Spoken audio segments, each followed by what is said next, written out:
காயத்ரியோட காத்திருப்பு கை கொடுக்குமா? விஜய் சேதுபதி நாயகனா நடிச்ச நடுவுல கொஞ்சம் பக்கத்தை காணும் படத்துல நடிச்சவங்க காயத்ரி. அந்த படம் மெகா ஹிட் ஆச்சு. இருந்தாலும் காயத்ரிக்கு எதிர்பார்த்தபடி பெரிய ஹீரோக்களோட படங்கள் கிடைக்கல. அதனால 18 வயசு, ரம்மி, மத்தாப்பு போன்ற படங்கள்ல நடிச்சாங்க. ஆனா படங்களோட தோல்வி காயத்ரிக்கு இறங்கு முகமானது.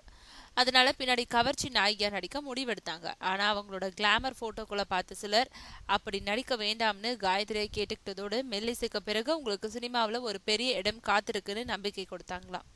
அதனால தான் மீண்டும் விஜய் சேதுபதியோட நடிச்ச மெல்லிசை படம் வெளியாக தாமதமான போதும் அது வரைக்கும் காத்திருந்தாங்க காயத்ரி. இப்போ மெல்லிசை படத்துல காயத்ரியோட நடிப்பை பத்தி விஜய் சேதுபதியே பாராட்டு மடல் வாசிச்சிட்டு இருக்கிறதுனால மெல்லிசை படம் தனக்கு பெரிய திருப்பு முனை படமா அமையணுங்கிற நம்பிக்கையில காத்திருக்காங்க. மேலும் விஜய் சேதுபதி தன்னை சந்திக்கிறவங்க கிட்ட எல்லாம் காயத்ரியோட பெர்ஃபார்மன்ஸ் பத்தி உச்சு கொட்டுறதுனால இப்போ சில புதுமுக இயக்குனர்கள் அவங்களோட வீட்டு கதவை தட்ட தொடங்கியிருக்காங்க.